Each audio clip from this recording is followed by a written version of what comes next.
This is One on One.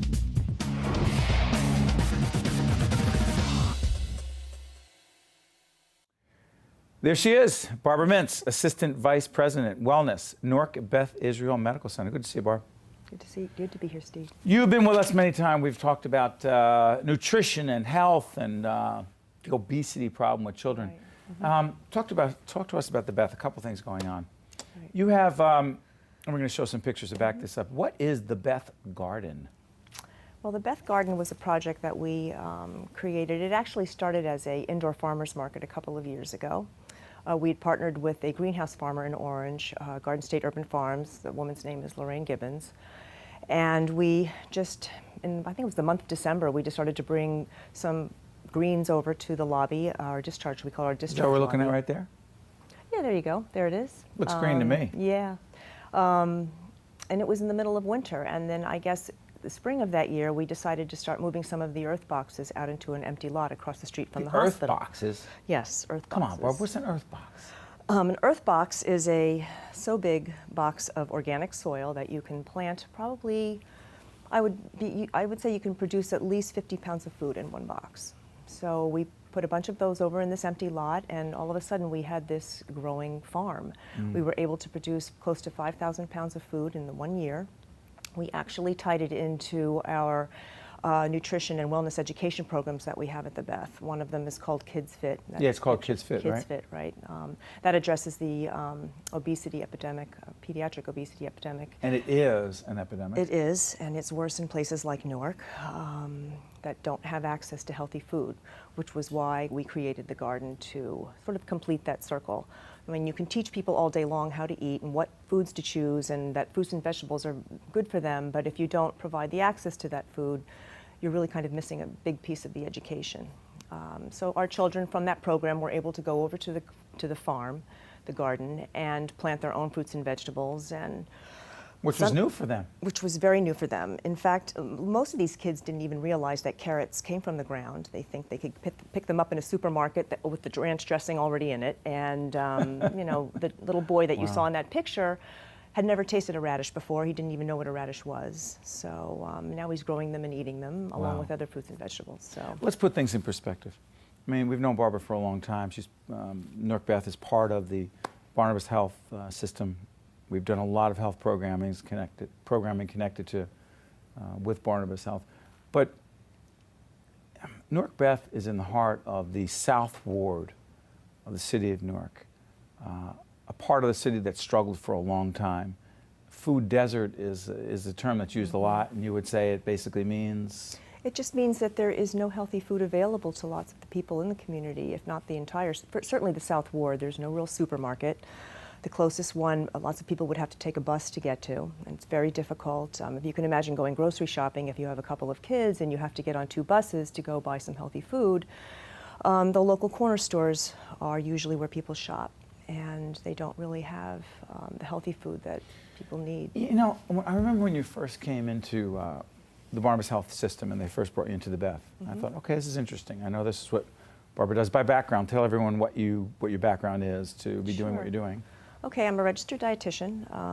My first life I was in business, but certainly it just wasn't rewarding enough for me. I just really didn't find it to be my thing.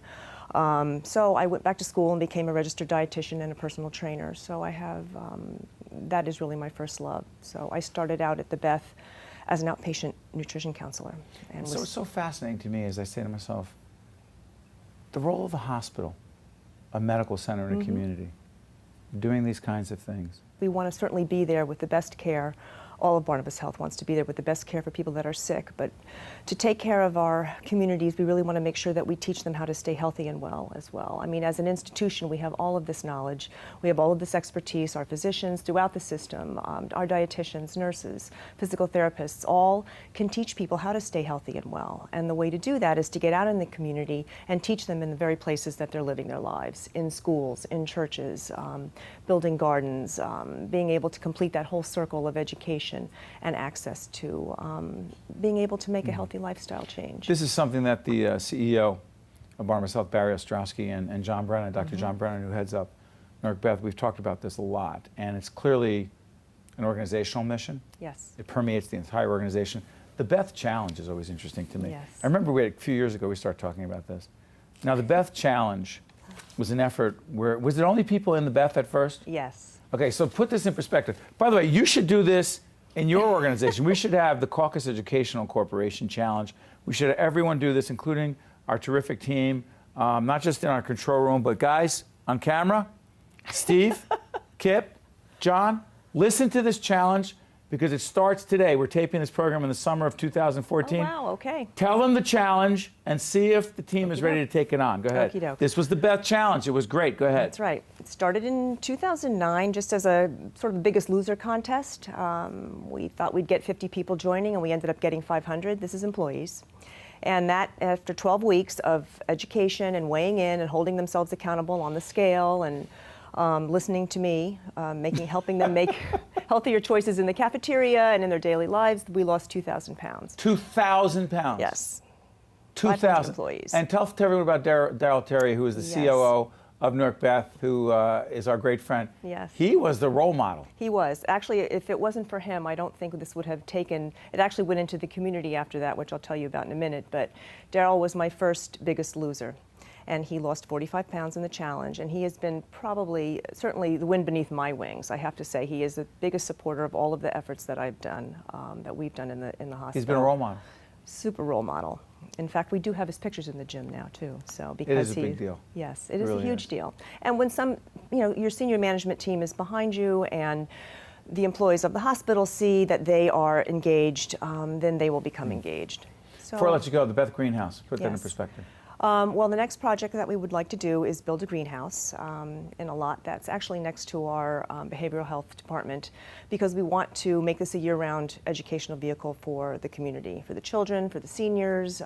We will be accepting WIC, Senior Farmers Market nutrition vouchers, hopefully SNAP. So it will be an access vehicle as well as an education vehicle. You know, you're one of the largest employers, Barnabas Health, across the state and the nation. What is the message to everybody else watching who says, well, I'm not there, I don't work there, what should I do? Well, you can certainly implement the same programs. They would definitely transcend to other institutions. We did the Beth Challenge in churches. We've done it in City Hall. We did it with the Essex County executive offices. Yes. In fact, Cory Booker went against Joe D. Yeah, Joe DiVincenzo, who will be actually taping tomorrow with the county executive.